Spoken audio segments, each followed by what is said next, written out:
writing out there, mistaken things.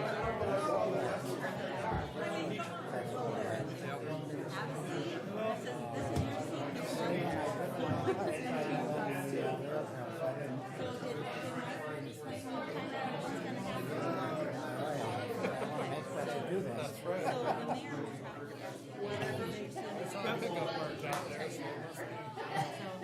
Basically, we'll be sharing this mic. Okay. And if you talk, about that part of it, it's fine.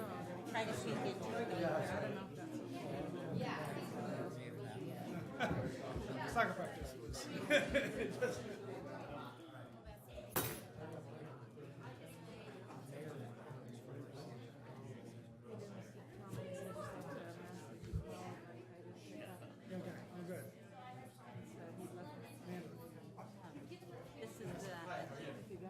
This is the agenda, which you may or may not have looked at. Anytime you click on the blue thing, that's going to open up an attachment to that topic. And then you can just... Do you have any questions? My wife is distraught. Most people just...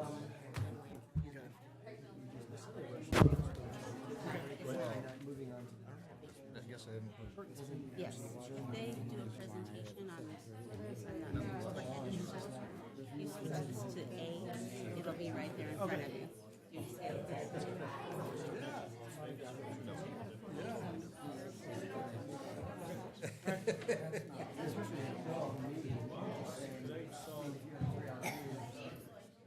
We all need a break. Let's go use it. Yeah, but it was Yep. I can handle that.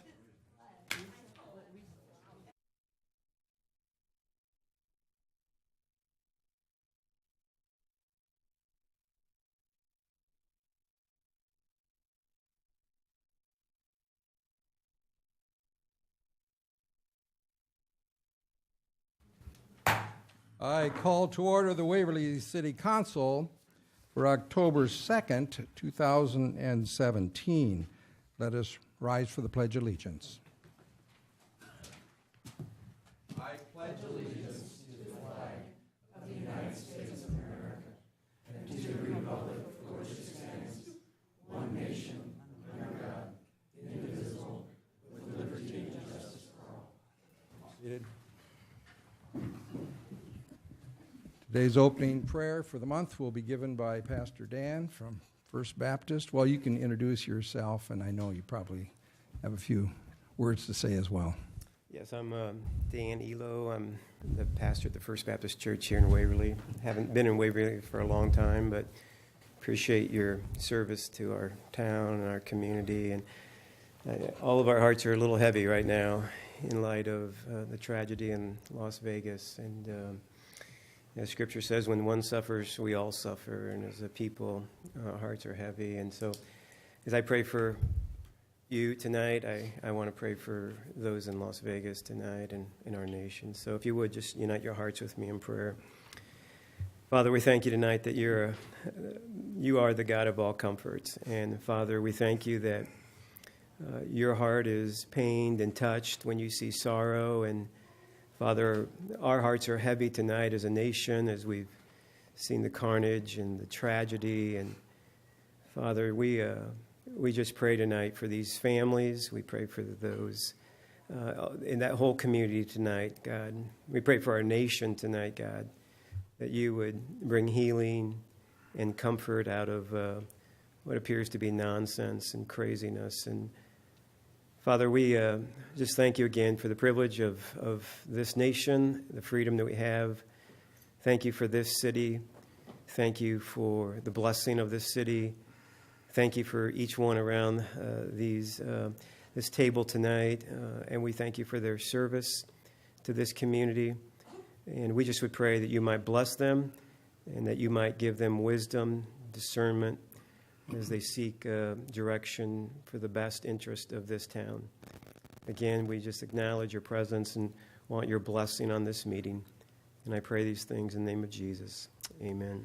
Thank you for deepening us. Dan, 1 second. You also received this summer the historic preservation status for your wonderful church. And I just want to say, having been there for that celebration, that church is in perfect condition. Thank you. Thank you very much. That was an honor. Thank you. Thank you. Is there a motion to approve the agenda as distributed by our city clerk, Carla Geyer? Move approval? Is there a second? Second. Motion seconded. Council discussion. All in favor signify with yes. Yes. Opposed with no. This becomes our agenda for the evening. Is there a motion to approve the September 11th and 18th minutes? I move the approval of the minutes for September 11 and September 18. Is there a second? Second. Motion seconded. Council discussion. All in favor signify with yes. Yes. Opposed with no. These become our official minutes. We have a proclamation this evening for October 6th through 16th to be a special time between the Waverly and Eisenach partnership. Allow me to read. Whereas the mission of the Waverly Sister City Organization is to support cultural, educational, and vocational exchanges of individuals, families, and groups, enrich the lives of the citizens of Waverly through more personal contact with their peers in Eisenach, Germany, and whereas the Waverly Eisenach Sister City Partnership is one of the most successful, enduring examples of municipal/collegiate cooperation in our shared history, and whereas the organization was established as a result of diligent work of visionaries from Waverly, Wartburg College, and Eisenach in 1992, and whereas their combined efforts have provided the basis for a relationship that continues to flourish and bear fruit 25 years on, and whereas the two cities have enjoyed high school exchanges that ensure guest students in both cities have a deep, satisfying educational and cultural experience, and whereas thousands of Wartburg College students have visited the city of Eisenach and have made lifelong friends with citizens and families there, and whereas the two organizations maintain meaningful contact with each other, underscoring that international partnerships are dependent upon interpersonal relationships, now therefore I, Mayor Charles D. Infelt, and City Council of the City of Waverly do hereby proclaim October 6th through 16th, 2017 to be our City Waverly-Eisenach Partnership Week. Is there a motion?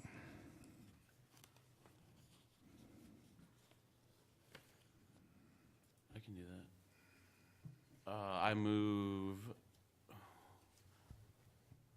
Waverly Sister City Organization request to proclaim October 6th through the 16th, 2017 to be in our City Eisenach Partnership Week. To be our, it's not this, there's that, it's not typed right, is it?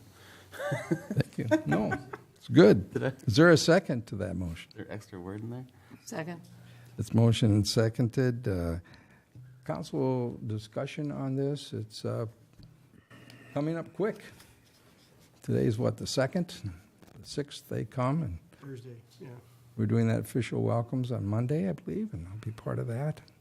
Look forward to it. Well, there's a student that has been in town for, 2 weeks now, maybe? That is from Eisenach and worked at the Wartburg Castle, and she spent a week at St. Paul's and has been moving from school to school, kind of telling everyone her story and things, so. She's at the chamber this week, and she'll be at the city office and the library next week, or the week after. Yeah, I think it's a great partnership. It's, even the International Sister City Organization has commented over the years that it's one of the most alive, with real people going back and forth on a regular basis, Sister City partnership. So everybody's played a role in that to develop it over the years. And I think it's a great thing for Waverly. I have strong leadership here that have carried that on, and we need to applaud. Maybe we won't list them right now, but they need to be applauded. And Bill is part of the heart of this effort, I know. I'm on the board right now. I volunteered, so there's others on the board, and a lot of other people have done a lot of work over the last 20-plus years, almost 25 years. Kind of a miracle that since we're far away and yet bonded, but still far away, that it can be so rich and active. And so we feel good about this one. All in favor signify with yes. Yes. Opposed with no. Thank you all for your comments. We have a guest council person for October. His name is Dietrich Drenko. And Dietrich, many of us know, good leadership person in our town, up and coming, and leader. And maybe a lot of people know you, but probably there's many people who don't. Could you share something about who you are, and family, or whatever you'd like to share? Sure, Chuck. So I'm Right into the mic, too. right into the mic. Okay. So hi, I'm Dietrich Drenko. I work at Atlas Air as a power plant engineer. That we fly a bunch of cargo aircraft. I'm originally here from Waverly, born and raised, grew up, graduated from WSR, as did my wife Emily. We moved away after college and then moved back here about 4 years ago. So we're well familiar with the Waverly area and everything that goes on here. We got 2 kids that go to West Cedar and the WSR Middle School, and I'm happy to be here helping out here for the month of October. It's great. Yeah, it's great. Thank you for being with us. Again, you have a full voice anytime. No vote. I got a voice. At this time, I would entertain any items of concern to the public or any information items that you might have that are not a part of tonight's agenda. Is any Barb Zenke?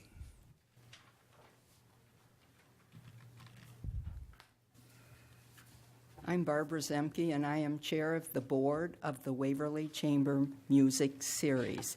And I'd like to pass this poster around so you have an opportunity to look at it while I speak. As an organization, we began in January of this year.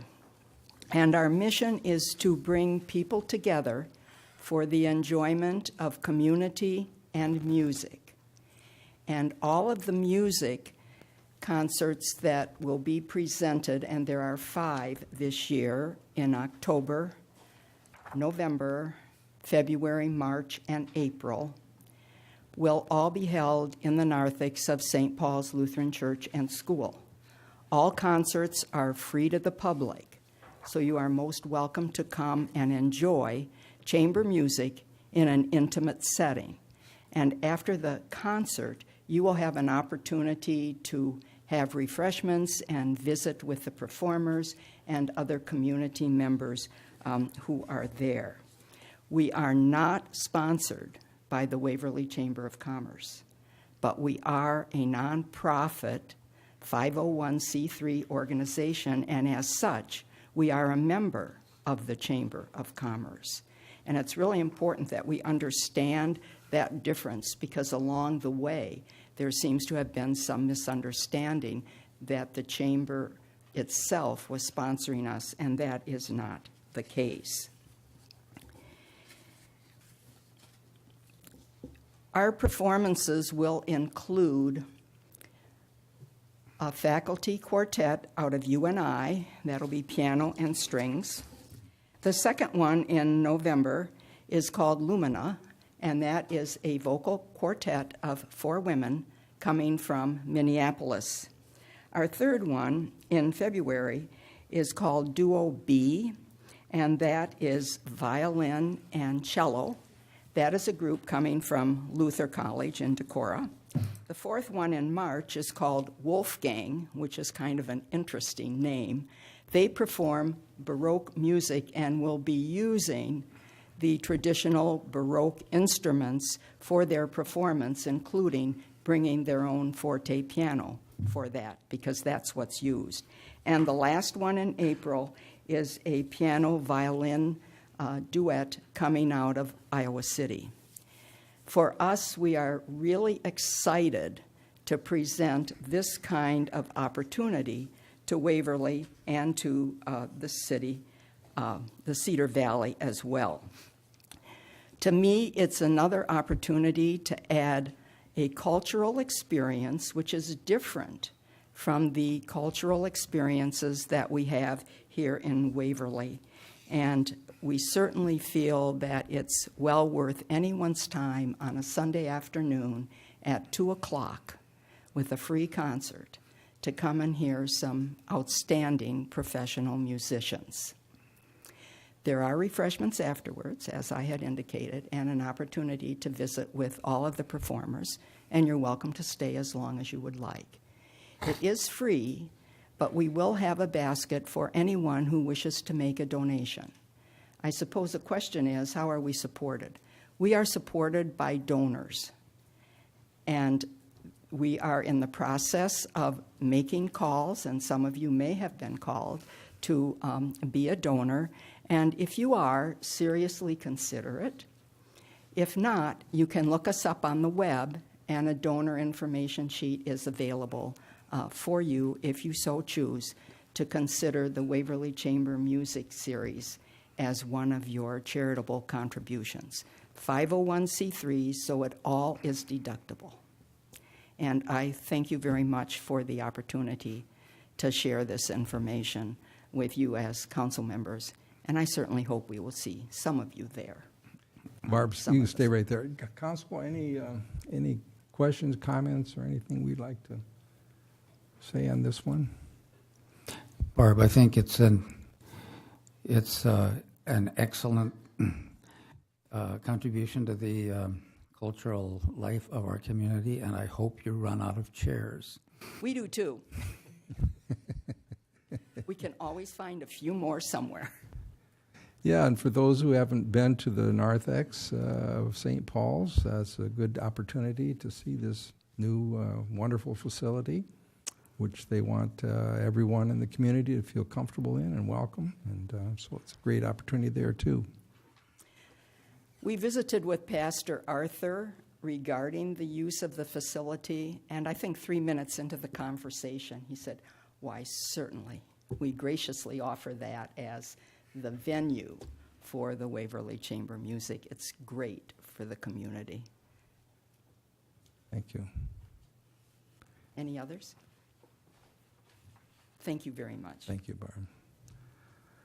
Other comments by the community on any items not on tonight's agenda? We have some wonderful 7th grade guests here. Could I ask Mr. Gentleman Father to come to the microphone and identify yourselves so that the camera can pick up? And if the homework isn't done, coming for tomorrow, you'll have an excuse. I didn't bring him. I was just a driver for one. Okay. What class? Someone come up here. Wilson, come on up. You need to tell me who it is. What class is this? FCS for 7th grade. And introduce yourself. I'm Jack Wilson. There we go. I'm Dawson Wheeler. Good looking kid. I'm Jalen Stovall. I'm Dylan Stockdale. Tyson Seahawks. I'm Trey Seahawks. Got two young ladies here also.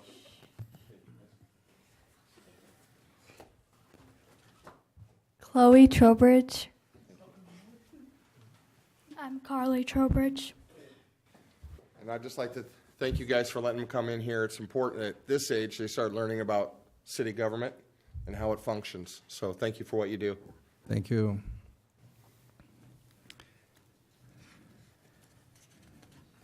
Any other public comments? Anything not on tonight's agenda? And we have 6 items on tonight's consent calendar. They are pay requests from Stanley Consultants for Parkway East work. We have an ACOM bill for Southeast Waverly flood protection. We have a Feldman concrete bill for sidewalk work.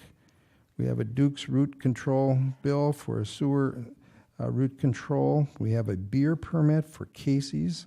We have an ownership update also for Casey's. Is there a motion? Move approval of the consent calendar. David, second? Second. It's been motioned and seconded. All in favor signify with yes. Yes. Opposed with no. Becomes our approved consent calendar. Regular business item number 1 is an agreement with WHKS to do final design for the 3rd Street Southeast Pedestrian Bridge. Do we need to lead in on this one? Bill, Mike, is there anybody who wants? This is just, any lead-in comments before we motion? I don't have any leading comments, but I'm available. Casey Faber at WHKS is available, and I know other staff are prepared to address any questions that may come up during the discussion prior to the vote tonight. Thank you. Is there a motion, please?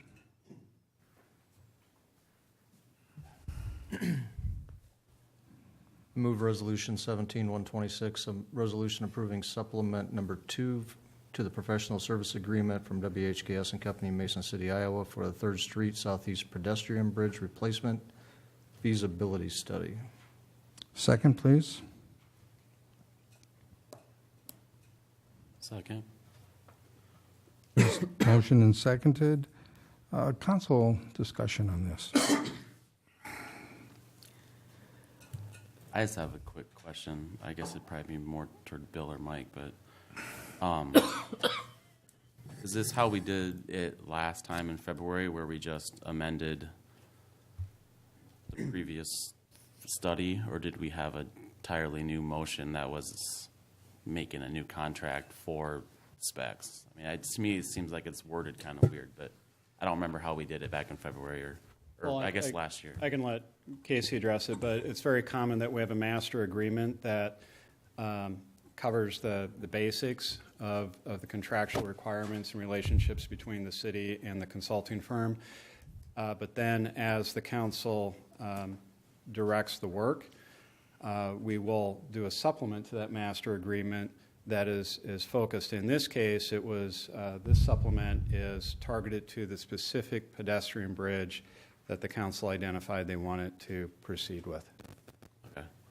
So I'm assuming that would have been November or October last year that we would have voted on the same thing to have you draw up specs for the repair. Was that? Yeah, it's the same understanding of the contract. It saves me work at the office, setting up new contracts, new job numbers to do it in a supplemental phase, as Mike said. As you direct and make decisions, we're just adding to that original contract. So. Okay. No, that makes sense. I just was curious, so thank you.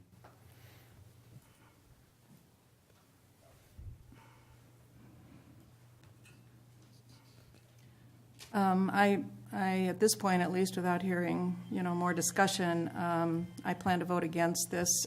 This is not budgeted.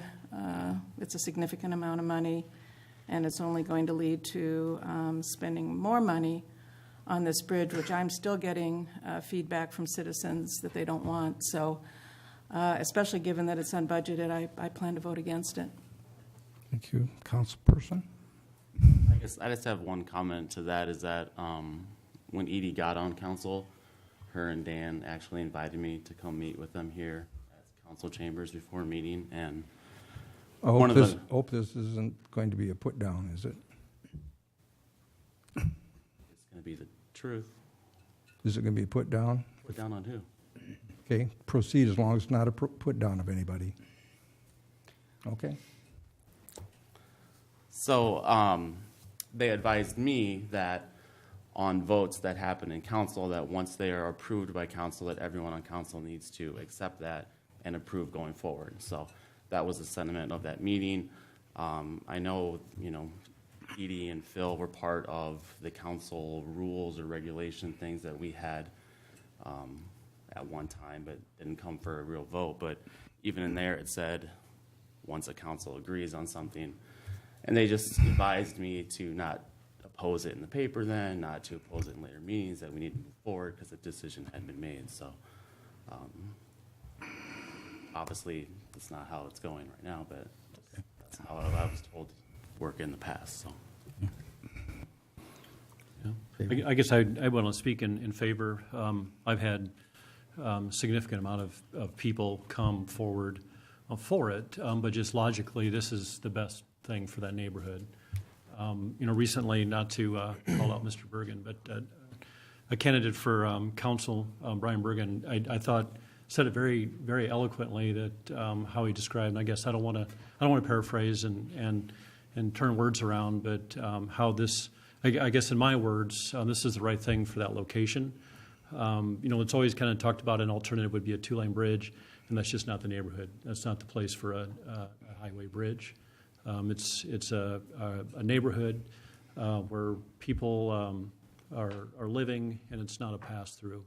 So, to me, a discussion of a pass-through or a shortcut. We've had some very, pointed emails. To the point of basically that's not acceptable to turn somebody else's neighborhood into a pass-through, and I would definitely agree. This is the best thing that we can do for that neighborhood. Really, it supports the development of the river, which we all support, and this is the best thing to do for the area. Realistically, I'd like to see the Green Bridge open. That shouldn't have decayed to the point where it's been closed since council agreed to maintain that bridge. Funds were set aside to maintain that bridge. So that bridge should be open because it's not. This is the best alternative for that neighborhood. The neighborhood was, it's 100 years old. That bridge is 100 years old. This is not the place to put a brand new bridge, similar to what we'd be putting on 10th Avenue, which is later on the agenda. As we can see, we're spending significant amount of money to prepare for that. So talking about a two-lane bridge just takes our eye off the ball of economic development. Thank you. Yeah, very well said, Dave. I agree with every point that you made. It's not the type of bridge, or not the place in this neighborhood for a two-lane bridge. And I think the pedestrian bridge is probably the best compromise and alternative for that. And it's interesting tonight. I don't know if Tim was planning on being here late, if he communicated with anybody. With me. Yes, I heard from him too. He is. He's going to be here around 7:30. You said. Around 7:30. Okay.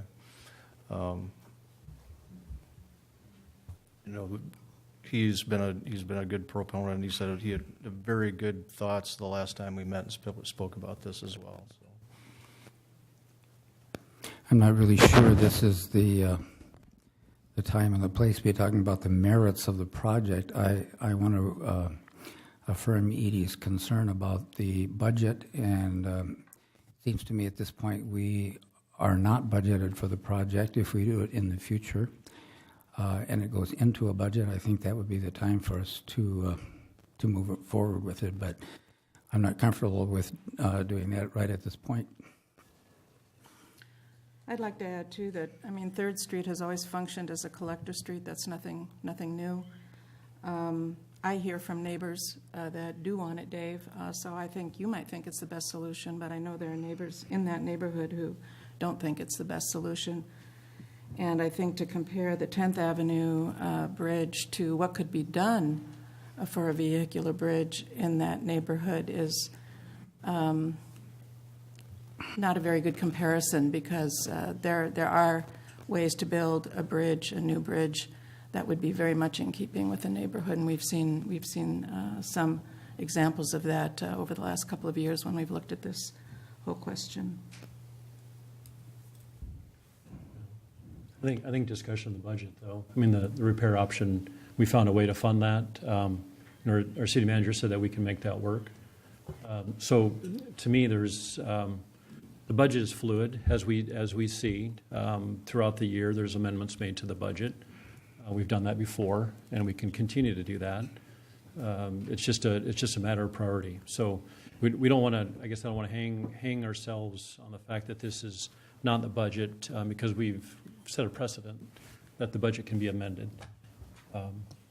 But one of the challenges I've seen since I've been on council is kind of is some of the things that are said and they end up in the paper. I would continue to argue that that is not a collector street.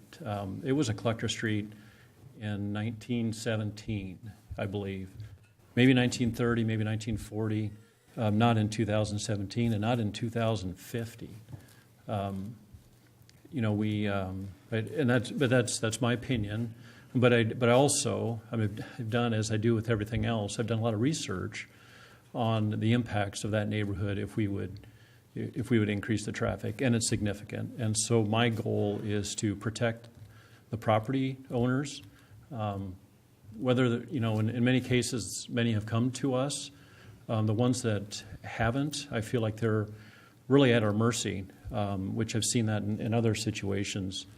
Come before council, that people are kind of at our mercy. And this is one thing that I feel strongly that we need to protect the citizens and their property values. And I agree that we need to protect the citizens from tax rates.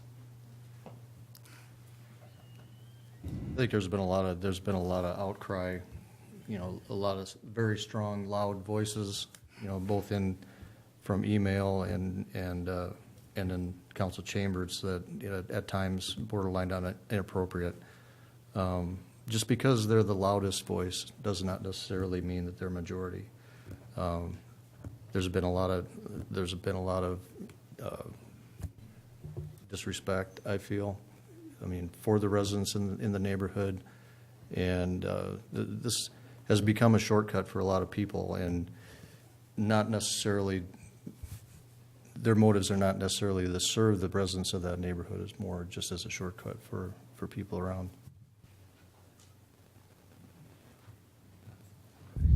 Other comments? We struggle with this. It seems like I need to put my 2 cents in here, I guess, since everybody else has. This is part of the community, and I think it deserves connectivity to the rest of the community, and that's why I've always supported having vehicle traffic on there. When I look at the argument about just because we're going to build a 2-lane there, magically the volume of traffic would increase, I just don't see that. It does have some inconvenience to it if folks are going to try to use that as a primary route. It's been noted that they have to get back on 4th Street South somewhere or go into the neighborhood. So I just don't. I struggle with the argument that a new bridge is going to drastically increase the number of cars that go by there. I just keep going back to one of the early conversations that there's 3,000 to 4,000 vehicles that go across there every day. We shouldn't have let that bridge be closed. So if we needed it for those 3,000 to 4,000 2 years ago, to me, we need it for those 3,000 to 4,000 today. So where are you getting those numbers? 4,000. I think it's 2,000 to 3,000. It was 3,000 was, I think, what Mike or Casey or somebody told us early on in the studies. In the 2009 study, there was right at 3,000, which I find hard to believe that we get that many cars across that. But in the 2012 study, these are done every 4 years. 2013, excuse me. The 2013 study, there was 1,900 cars that went on 7th Avenue, and on 3rd Street north of the area of the bank, there was right around 3,000. So a lot of that, the 7th Avenue traffic would have been attested to the Southeast School, back and forth to Southeast School, not necessarily across the bridge, and up a block. The other counts were taken right at in the First National Bank area, where you would have a lot of inner city or around that business area. A lot of those counts would be around in there. So for the fact that there would be that much traffic across there, I don't buy that. We're talking about a very small percentage of the population using this bridge in this location, where out on 10th Avenue, where you have 5,000 cars or more, that would be a better use, I think, of our, when we're going to do a major bridge. appreciate you making my argument for me. Thank you. But, and to further make that argument, I guess one of one of the gifts of the Green Bridge was it was a single-lane bridge. It was limited to 5 tons. So it was really an innate speed bump for traffic. If we open it up, 2 lanes, unrestricted, I would argue, have a hard time arguing that it wouldn't increase traffic. But the comment has been made, they really only see that traffic to be going northbound because southbound is dangerous to get on 4th Street. And it doesn't make sense for us to sit here and approve a bridge that's going to be 5 to 9 feet higher. We don't know, it wasn't designed. Approaches that may take houses out on both sides for that area is when there's really 4th Street, which is the collector street, is parallel to it, just a couple blocks over. You know, we're not talking about bridges in a city. We're talking about bridges that are a mile or 2 apart from each other. So logically, I struggle with it, the fact that we've even talked about this for so long. It doesn't make sense. I think there's an opportunity to look at the speed limit, is my understanding.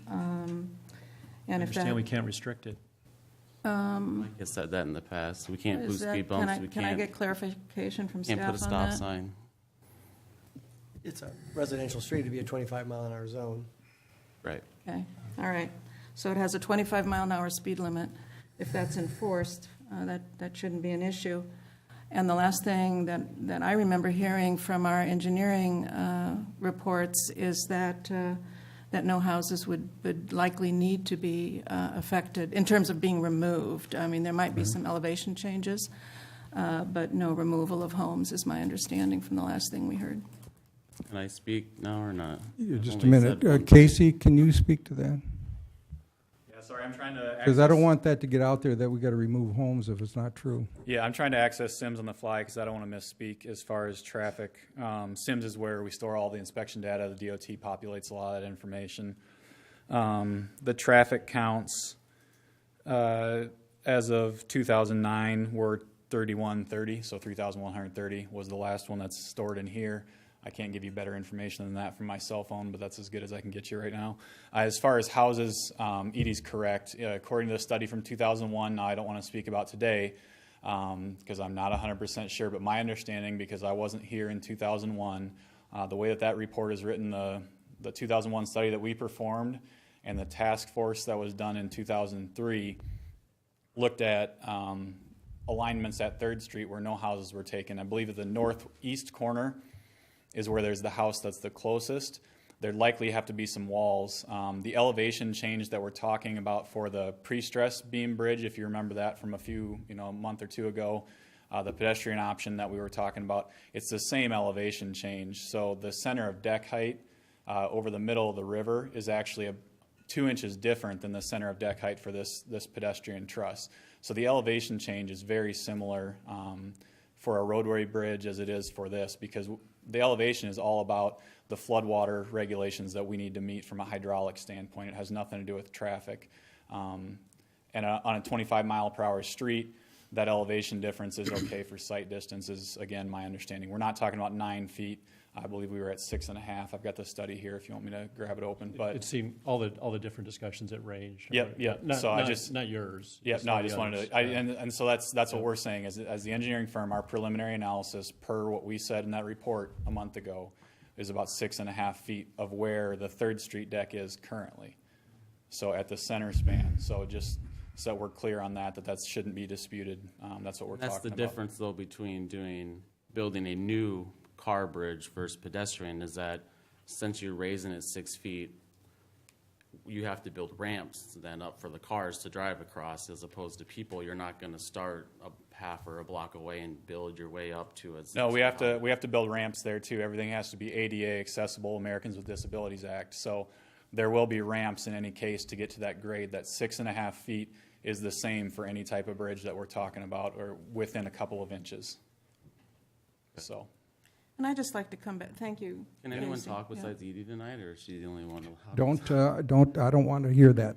I'm just curious. No, I don't want to hear that I've only talk. talked That once. sounds like a put down, and we aren't doing that tonight. Go ahead, Edie. I just wanted to come back to the budget. A budget is a plan, so in principle, I guess I agree with Dave about that. But I do think, as I think Dave said too, that it is an indication of prioritization. And so, if we decide to, now this is quote unquote only $70,000 or $68,000, but it is, the first step of getting to our $1.5 million or whatever it ends up costing. So I think these are all opportunities, as we've seen. Yes, we made one decision about what to explore, a pedestrian bridge to explore. We always have the opportunity then to look at what those dollar figures are and where they're leading, and whether we are still in support of that, and whether we believe it fits into a budget, or whether it will force us to reprioritize within that budget. And I think eventually this will. And so we'll have to make some decisions about what don't we do.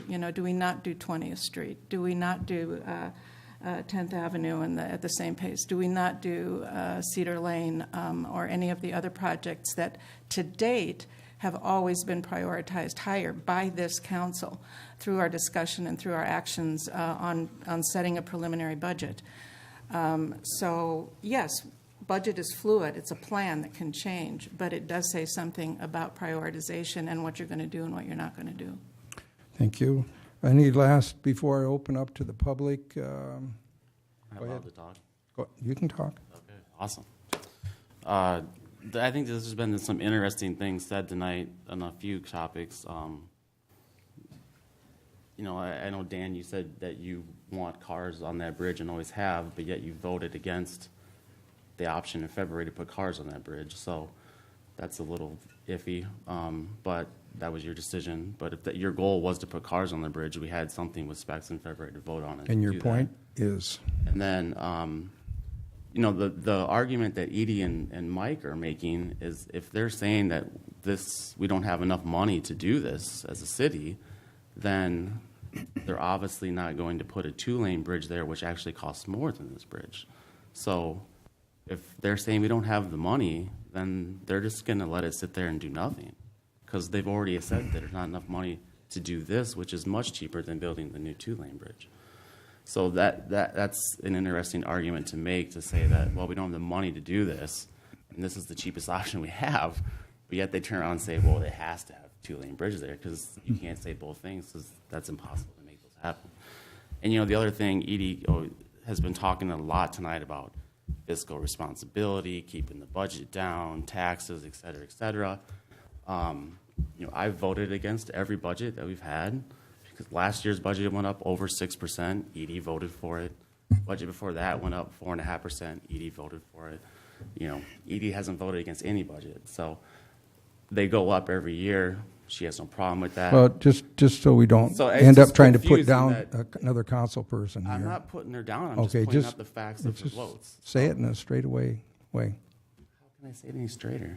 I'm really confused at what's going on tonight.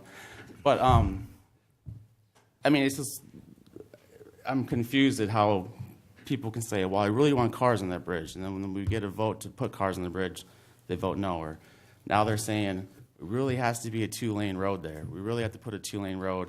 And now they say, well, we can't afford to do this. But it has to be a 2-lane, which we know is more than what this is going to cost. So that makes their 2-lane road impossible if they're saying we can't afford to do this. So there's a couple things there. And, I would also argue, Casey, gave us the count numbers, but we don't know which ones are going south and which ones are going north. And so, having lived in Northeast Waverly, having parents and family that live in Northeast Waverly, I lived in Northeast Waverly for 8-10 years. Every single time home from Cedar Falls, I took the Green Bridge, because it was the fastest way to shortcut all the stoplights we have in town. And we have, 12, 15 stoplights you would hit if you took 4th Street and Bremer to get to the courthouse. So, but when I went to work and down to Cedar Falls, Waterloo, never once did I take the Green Bridge, because that would be the worst place to go, because I would have to hit the Burger King corner, which is horrible. You can't get anywhere. So I would argue that probably 3/4 or even more of that traffic are people taking shortcuts on the way home to bypass all of our stoplights. And that might be something we can look at in the future is, do we really need as many stoplights? Do we need a stoplight on every single intersection east of the bridge? Do we need double stoplights by the library? Do we need all of those stoplights on 4th Street? And maybe that would help people not try to cut through residential neighborhoods if we had a little more flowy through towns. Thank you. And also on 4th Street, another project that we have on the on our radar screen is also a 4th Street improvement, which, a lot of times when you're headed north on 4th Street, you have to wait for turning cars. So if you put a third turning lane in the middle there, you take away that wait time and it become more fluid motion through town. Is our money better spent on that than the extra money on a 2-lane bridge on 3rd Street? I was going to say kind of to that. I think just the tweaking that we've done, that Mike's done, they even increased that significantly just to pass through. So I think we're taking the pain points away. That's causing, that, I don't know why we spend $4 million to throw ourselves through somebody else's backyard when they're actually improving 4th Street and making that work better for the traffic. I could argue, I don't care if there's 2,000 cars or 15,000 cars. That's not the right place to put those cars. Cars should be on the highway, on 3rd Street, 218, not on 3rd Street. I had an interesting citizen. I suggested maybe we could put it on 1st Street. The citizen became offended. And I guess I was trying to make a point that why not put it on 1st Street? So I think the people get sensitive. Well, I don't want it on my street. I'd rather have it on 3rd Street. So that, to me, that was evidence that the traffic needs to be on the thoroughfares, and this is a great opportunity for us to improve the parkland and the river usage in that neighborhood. Thank you, David. I think we can look to public input to influence this vote before we vote, but if we're going to be talking at any length, I'd like to keep this down to a couple, 3 minutes per opinion on this. Chuck, can I say one comment, please? I know there's the discussions about the pedestrian bridge. I know that you guys have been doing this at length. One question that I've run into multiple times when I've been out talking to people is, if a pedestrian bridge does go forward, is there going to be access for emergency vehicles over the pedestrian bridge, whether that is an ambulance or a fire truck or whatever? Because if we have to build to grade, whether it's a pedestrian bridge or a regular bridge, 2-lane bridge, 1-lane bridge, whatever, that has been one of the biggest things that I've heard is the emergency vehicle still going to have access? That doesn't impact car studies, that doesn't impact where the majority of traffic goes, but I think there's been a little bit of concern about making sure ambulances and fire trucks can still have access to that neighborhood. Yes. Casey can answer that, but yeah, generally that discussion has kind of been had here, and the council decided to move forward with a bridge that would support the trust that was chosen will not support truck traffic, fire trucks at all either. To design for that level, you're then opening it up to such a high design grade that the cost is really prohibitive, and it would drive that up. See if I can get this.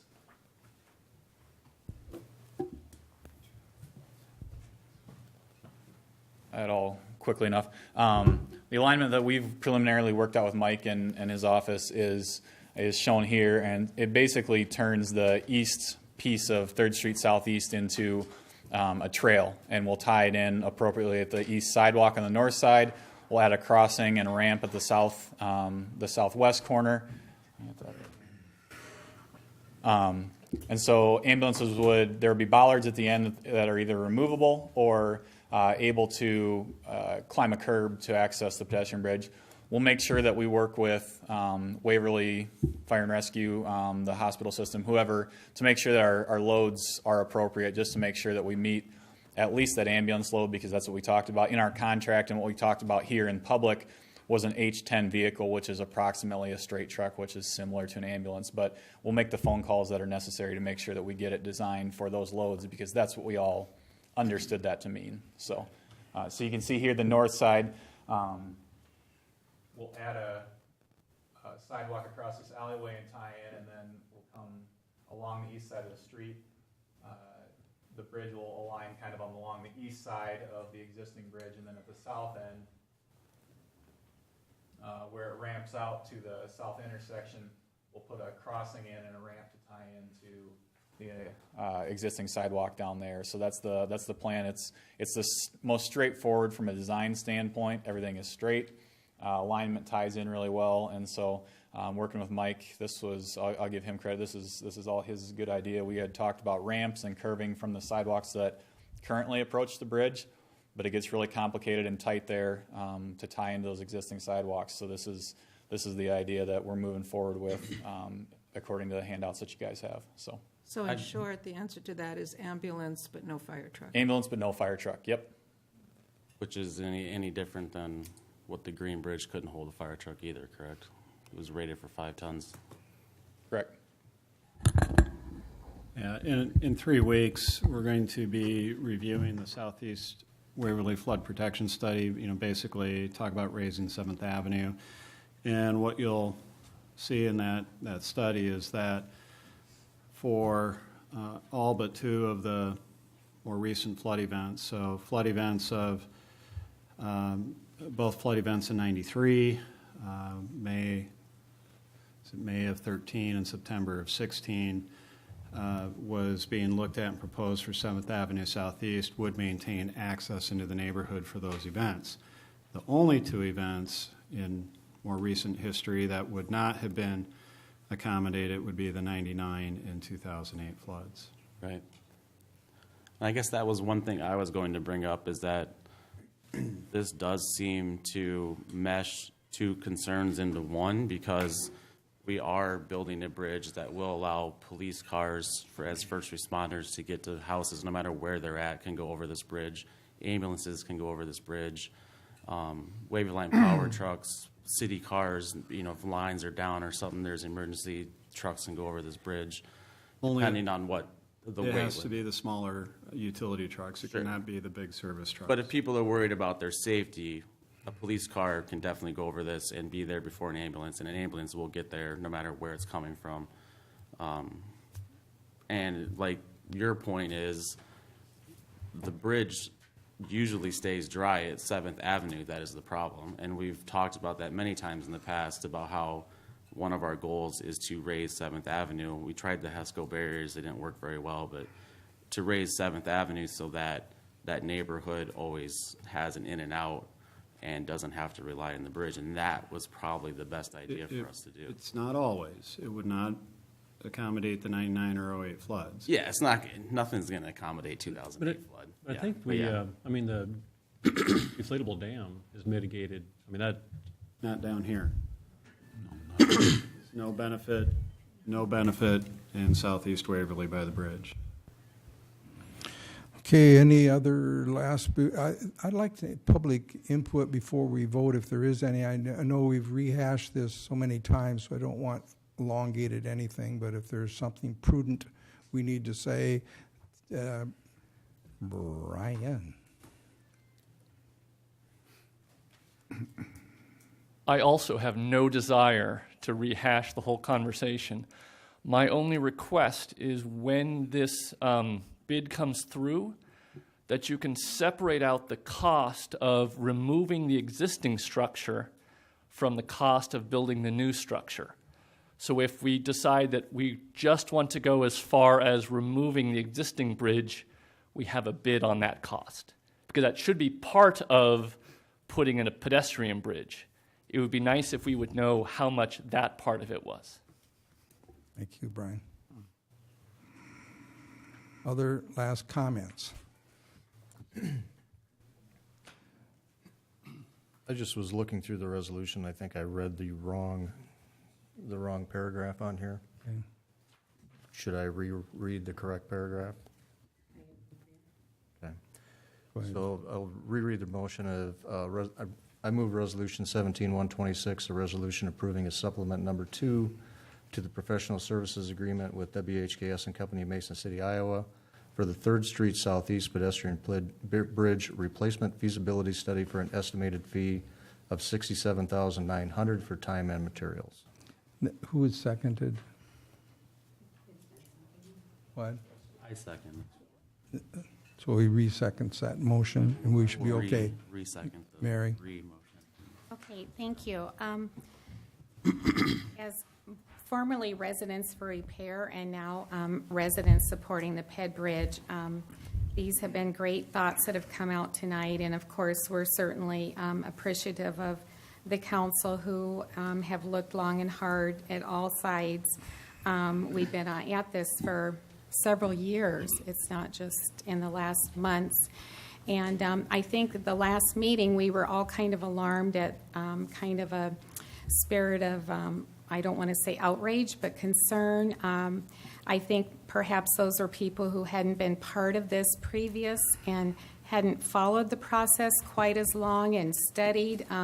There's just so much to it, and we certainly understand that there's no perfect answer with this, that no matter what, we will miss access for vehicles. We understand that. But we also understand that in that residential neighborhood, a two-lane vehicular bridge is not the place. It just is not the neighborhood. It's not the place for a bridge like that. So I just want to briefly mention what we have said over the last many months. The main part is that it's affordable, and that's been brought out in the budget several times tonight. It's the most affordable solution for that crossing. It's more affordable than, of course, a two-lane. It's $1 million less than the Green Bridge repair. So for those on council who say that we can't afford the Green Bridge or couldn't repair it because it was too expensive, this is $1 million less. And I remember standing outside after a meeting and speaking with Edie, and she told me her concern was the cost for the city, which I understood. But now the cost is $1 million less. So now the cost shouldn't be a factor anymore in the vote. So apparently, some council people are changing their views of how they're voting, but I'm just saying that it is the most affordable of all the options, and it leaves funds for other things for the city. The second thing is it's long-lasting. The Green Bridge repair was 20 years. This will be approximately 75 years, so it's very long-lasting. It will preserve the historic Southeast District. The HPC is on record supporting the Green Bridge repair, and this is second. They're in favor of supporting having a PED bridge versus a vehicular bridge in this district. They aren't putting it as a resolution, but I have talked to Don Meyer, and we have emailed back and forth, and he has said that it preserves the district better than having more vehicles through. Protection and safety, of course, for our residential area. It'll provide the connection for the neighborhood, the trail system, school children. It will enhance quality of life and healthy lifestyles. It'll be a destination of distinction, and Sharon Cashman spoke twice about that. Having spearheaded the Banshell project. I think looking ahead, it's forward-thinking to think that we would have this PED Bridge as a neat place in Waverly to go and to have events and to sponsor things, just like Oktoberfest. That weekend we could have a walk-run also, and there's so many ways that we could promote Waverly through that. It will improve flood control. It will allow access for emergency vehicles, and it will just be an overall great addition to our city. And in closing, I just want to mention that our city administrator is very fiscally responsible, as we know, and we all believe that he will find a way to fund this project without it being a hardship in our city and not taking away from other projects. Ike Ackerman, the former mayor, spoke to me directly, and we talked about this way back in the day, and he said that he predicted that it would be a pedestrian-only bridge someday. And I thought that was very interesting. I've always remembered that. Chris Neuendorf, a former councilman, was of that mindset, too, that he said that street is not for vehicles, not for the bridge. And you're welcome to call him, and he has sent email to council about that. So he has studied it also. So in closing, I'd just like to appeal to the mayor and to the council members and even to the public, even those of you who have been previously against a PED bridge. We understand it might not be exactly your solution, but we believe it's the best for the city. Once the vote has been taken, I hope that we will work together in a respectful way and that we will move forward and become united. It reminds me when I used to work at Head Start years ago, we would have the students vote on an issue and they would stand in a line one at a time and they'd come up if they were for this or that. Whichever they were voting for, they would be in the line. Whichever line had the longest number of people, that was the winner. And so the other children learned to accept that. And the teacher didn't really allow whining or complaining. She said, this is what we decided, so we're moving forward with that. Last Friday, I subbed in a third grade, and we didn't have a time of voting, but I wouldn't have allowed disrespect once a decision was made. And I think that it's time for the council to work together. Our concern is that you'll have a 4-3 vote, and then those who are against will continue to oppose it. And we just don't think that's really good city government, and we're appealing to you to just become unified, not only for the neighborhood, the Southeast District, but for all of Waverly. Thank you. Mayor, before the next speaker comes up, I'd like to say that at the HPC meeting, the Historic Preservation meeting last week, the members were concerned. They are on record for supporting the bridge to be restored as either a vehicle bridge or a pedestrian bridge, but they really didn't take any position on a new bridge, whether it be a vehicle bridge or a pedestrian bridge, and they wanted people to know that they don't have a position on that. Thank you. Hello, my name is Ann Rothy. I live in Ward 2, and I wanted to make some observations about recent walking I've done in the neighborhoods around the bridge as part of my city council campaign. So far I've talked to voters in Wards 1, 2, and 3. I have not been south of the bridge, but I canvassed the area north of the bridge on Sunday afternoon. And I was expecting, given the conversations I've heard from the council, to see nearly unanimous support for a pedestrian bridge in the area north of the Green Bridge, but that was not what I found. I found one person who was adamant that they wanted a pedestrian bridge. Most of the people just wanted to get it over with. They're frustrated by the process, as I know many of you are. The vast majority of people wanted a vehicular bridge, and I will say this was before me stating my opinion. I try to ask them what they want me to know before I give them my opinion. And the vast majority of folks, including some people who live on 3rd Street, did not want a pedestrian bridge. They wanted to be able to drive across the bridge. And most of them were fine with either 1 or 2 lanes. Thank you. Thank you. Last comments before we vote. I guess I haven't had a chance to kind of weigh in a little bit later. So I'm not quite sure all that's been said, but again, some of the things that I've heard is one of the reasons I'm supporting this is I don't believe a 2-lane bridge is appropriate for that neighborhood. I believe a pedestrian bridge solves some of the issues with that, especially with the access for emergency vehicles, and in the case of evacuation or situations for the flood, it would probably be possible to open that up for citizens with pickup trucks that we're not talking huge vehicles, but to move back and forth as well across it. The fiscal responsibility, it's the cheaper of the options that we have. Certainly a 2-lane bridge is going to be much more expensive, even if we get money from the state. And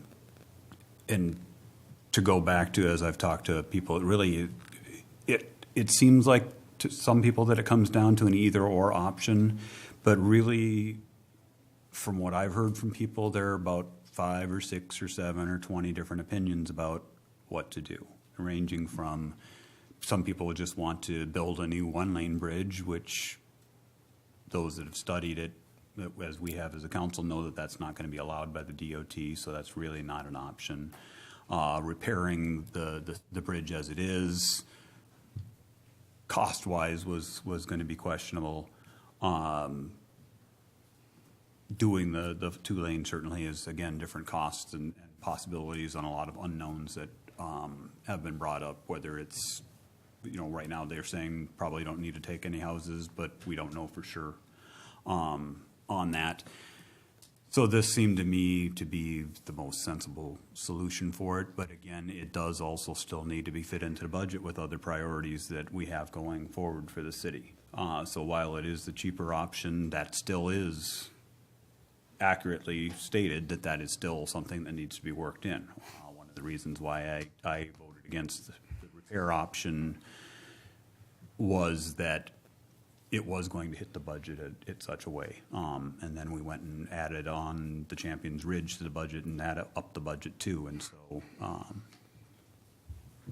even that's kind of where I'm looking at. I was trying to manage that in and fit how we can get those projects done. Thank you, Pro Tem. Roll call vote, please. Cade. Yes. Kangas. Yes. Hampi. Yes. McKenzie. No. Bezincheck. Yes. Scherer. No. Waldstein. No. Resolution 17-126 passes on 4-3 vote. Regular business item number 2 is to establish fair market value for property acquisition for the Parkway East project. Bill, any lead-in comments on this? We just received all the appraisals from Keith Jones, and these have been copied and they're ready to be sent out, and I've started hand delivering those to the landowners. It sets the value that Keith and his folks at Valuation Services researched and set, and actually had visits and conversations and all those kinds of things with people. So it's the first step in our process. We will deliver and make sure that the appraisals are in their hands and people's hands. We'll give them the 10 days we're supposed to under Iowa law, and then we'll have conversations with everyone and start negotiations. Yes, so public knows this is to be negotiated. These are the fair market values that we're setting tonight. Right. Okay, motion, please.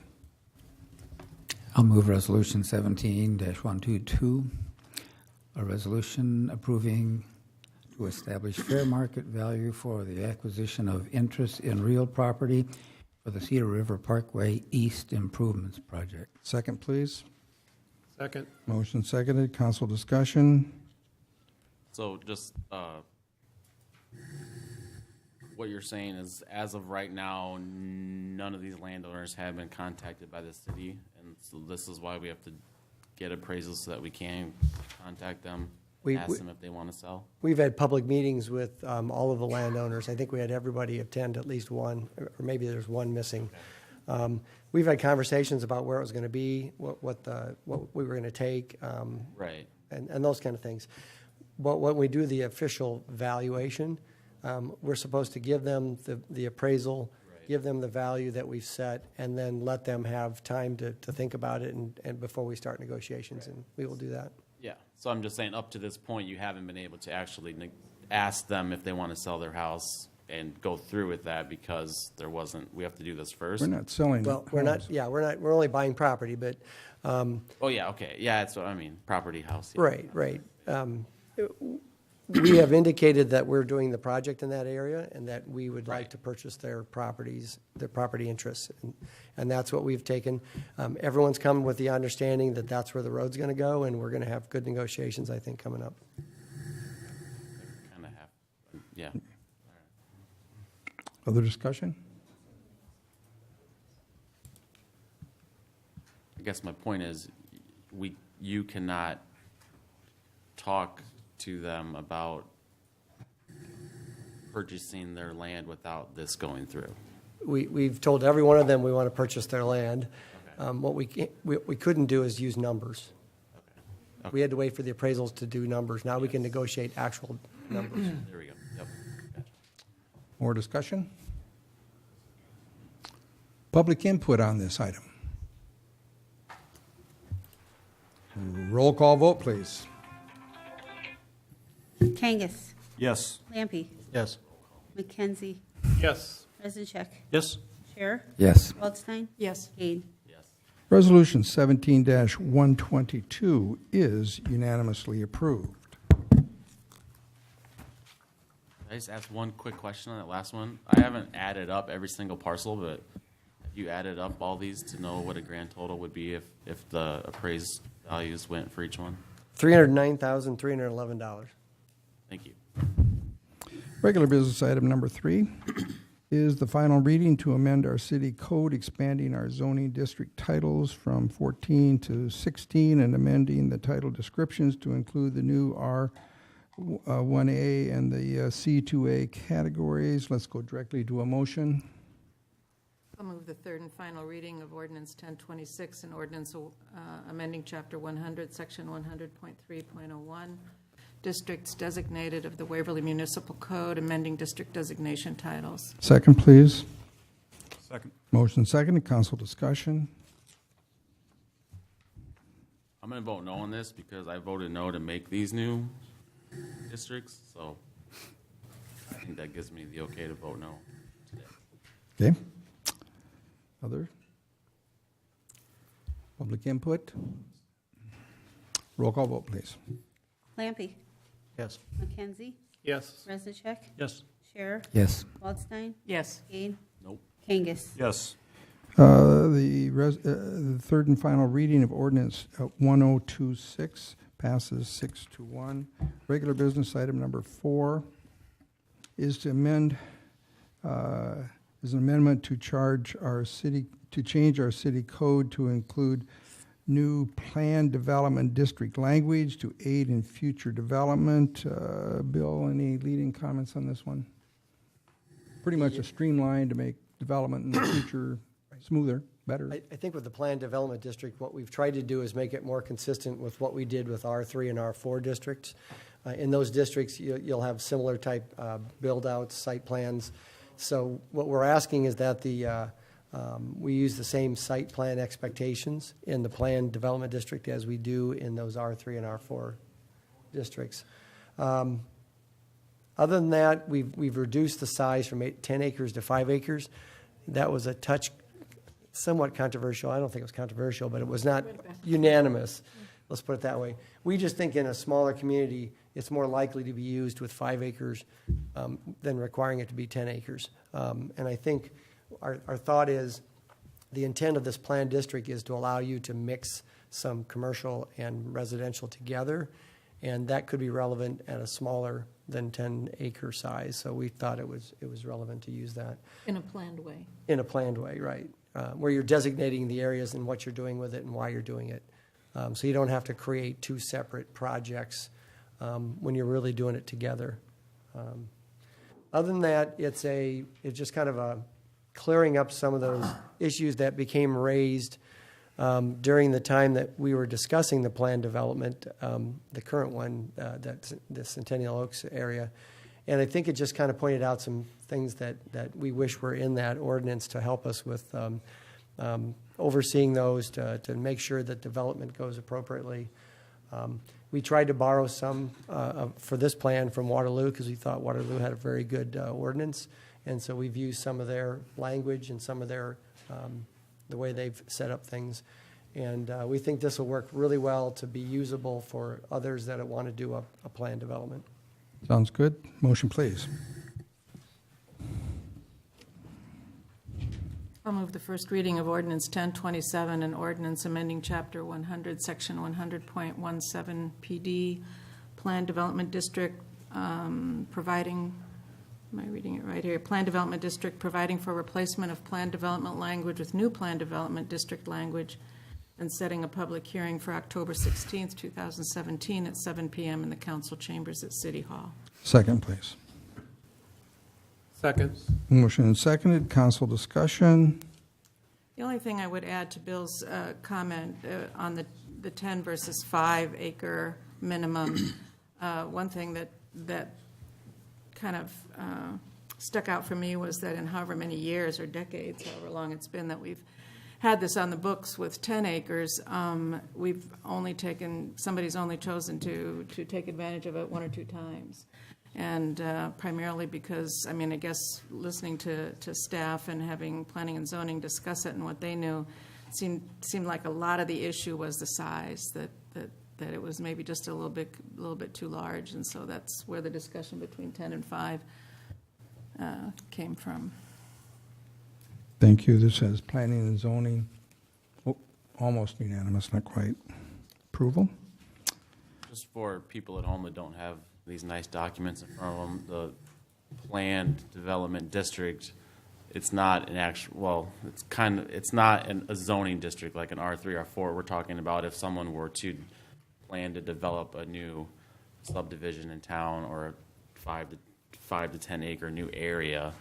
That's what this is about, right? I mean, just Right. so people know what we're talking about. And what it does in that, within that 5 acres or 10 acres, it actually allows you sort of to create your own zoning districts, your own zoning areas. But what we've found is it's a lot more valuable for us and easier to see for others is if they use the current designations within that planned district. So call it out to be R1 or call it out to be C1. And if you make any changes, then you say it's C1 except that, or it's R1 except that this has changed or that has changed. And I think other than that, it's a lot easier then to identify within that planned district what you intend in those different areas, the sub areas. Right. They're using our language in their plan. Right. Yeah. Yep. Council Moore? Public input. Roll call vote, please. McKenzie? Yes. Reznacek? Yes. Scherer? Yes. Waldstein? Yes. Gade? Yes. Kangas? Yes. Lampe? Yes. First reading of ordinance 1027 is unanimously approved. Regular business item number 5 is to approve a State of Iowa infrastructure grant to do airport insulation work and install LED lighting. Any lead-in comments on this, Bill? It's just the grant that provides 45% of state funding up to a maximum of $22,950 for eligible project costs associated with this insulation improvements. And there's 2 projects involved in this, and that's the insulation and the LED lights. Yeah. The LED lighting was a project being pursued by Brad Bierman before the installation project. We saw them as mutually exclusive when we started, but now that we are being awarded funds for the installation project, we think it's advantageous to look at coordinating the projects because the lights are hung from the ceiling and the ceiling is where we need to do the installation. So there are funds that were budgeted for the installation that now that we have the grant, there are in effect leftover funds that could help fund and finance the lighting part of the project. The return on investment is about 6 years for the lighting project. If we get a Mid-American Energy rebate, it will obviously be less than 6 years, the return on investment. What we are hearing from Mid-American Energy is, given the nature of the LED lighting project, they expect to have an engineered report on the benefit of the LED lighting. So that's another reason why we are proposing to incorporate it into McClure Engineering's contract. But the 2 projects are tracked separately for accounting purposes so that we could properly and accurately account to the DOT what is insulation related, and we can account to Mid-American Electric what is LED lighting related. So if you do not want to do the LED lighting project, you need not award that as part of McClure Engineering's contract. But the staff recommendation is, for coordination purposes, that this is a good route to go, and there is available funding within the budget to do both projects. Thank you. Motion. I'll move Resolution 17-127, a resolution approving the Iowa Department of Transportation General Aviation Vertical Infrastructure GAVI grant agreement for project number 1 for the bulk hangar installation renovation project at the Waverly Municipal Airport to provide for 45% of state funding up to a maximum of $22,950 of the estimated $51,000 eligible cost. Second, please. Second. Motion second, council discussion. Public input. Roll call vote. Bezincheck. Yes. Scher. Yes. Waldstein. Yes. Gade. No. Kangas. Yes. Lampy. No. McKenzie. Yes. Resolution 17-127, what was that, 5-2? Thank you. Regular business item number 6 is to hire McClure Engineering to do the work. Motion, please. I'll move Resolution 17-128, resolution approving McClure Engineering Company's agreement for engineering services task order number 2 for bulk hangar improvements, for insulation improvements, and for the replacement LED lighting project. I'm sorry. Let me start again.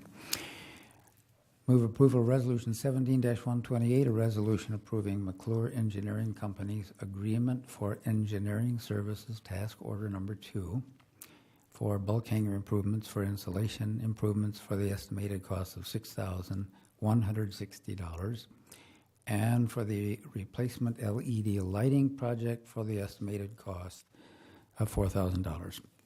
Second, please. Second. Motion and seconded. Council discussion. But I guess one comment I'd like to make. So I've had a lot of, as we know, I've had a lot of concerns about how the airport is funded financially and so forth. Today you look, for some reason the newspaper has had a survey that's been running now since May 23rd, which gives people an opportunity to vote their opinion if they think it's an economic development tool, and it ranges from 4 to 1 or 3 to 1 against that. The challenge, though, is we have a contract in place. I would encourage, as we know, I won't be on council next year, and I understand that the contract comes up. This is not, from my perspective, this is not a contract that benefits the citizens whatsoever. I think it benefits the fixed-based operator. So, unfortunately, as this contract is in place, I'll continue to support that, but we need to take a hard look at how this is operating out there so it supports the citizens. More council. Public input. Roll call vote. Scher. Yes. Waldstein. Yes. Gade. No. Kangas. Yes. Lampy. No. McKenzie. Yes. Bezincheck. Yes. Resolution 17-128 is approved 5-2. We have reports, boards and commissions. Planning and Zoning gave us their August 3rd minutes. Any comments on Planning and Zoning? Not officially received. Board of Adjustments minutes from August 14th. Any comments? Officially received. Leisure Services Commission minutes from September 21. Any comments? Officially received. Staff comments? Do we have any? Hearing none. City Council comments. Edie, Dan, or David? Edie? No. Dan? Yep. Just a comment I'd like to make, and not to, just very quickly about the bridge topic. I'm glad we have forward direction. I'm looking forward to that forward direction. But I won't be on council next year in February when those bids come back. And as a taxpayer, my taxes have gone up, my utilities have gone up, cost of living has soared since I've lived here. We saw a bid come forth for the repair option that was turned down, which effectively threw away $300,000 of my money and everyone else's money, taxpayers' money. So now we have council agreement to do a PED bridge, and I don't want to see this come back with a different council next year and it somehow get turned down because we wanted more information, because then we're up to $400,000. But the problem, though, Mike has told us many times our city engineer has counseled us that we cannot turn down bids after they come in because it'll impact us in the industry. So that would be strike two in my mind. So I don't want to see taxes going up, utilities going up, rates going up, most houses on the market forever, and we take another swing and turn down profitable bids. I don't want to see it. I don't think the citizens deserve to have that happen. Comments from this side. Pro Temp? Mike? Dan? A couple of weeks ago, we approved a contract to do a feasibility study or look at the park area south of the fire station. When that group starts looking for ideas, talking to different groups, I think the fire department would appreciate being involved in that conversation. They've had some ideas on playgrounds or those type of things. Let Tab know. I know he's getting there's a group that he's got, an advisory group that he's putting together, so you should be represented in that. I'll shoot him an email just to ask him to include the fire department. Mr. West? Dietrich? You're good to go. No mayor comments tonight, so we have a communication, however, from on Goose Harvest 2017. Basically, this announcement of, well, Bill, go ahead. It's just announcements from Tab that he does every year. There's some areas in the community that we allow because the landowners want to, and it allows us to help keep the population down in the community. It's been shown to do that, so Tab's done it again. For Canadian geese, as he's talking about? Yes. Right. Yes, okay. Motion to adjourn. Move we adjourn. Second, please. All in favor signify with yes. Yes. Yes. Adjourned.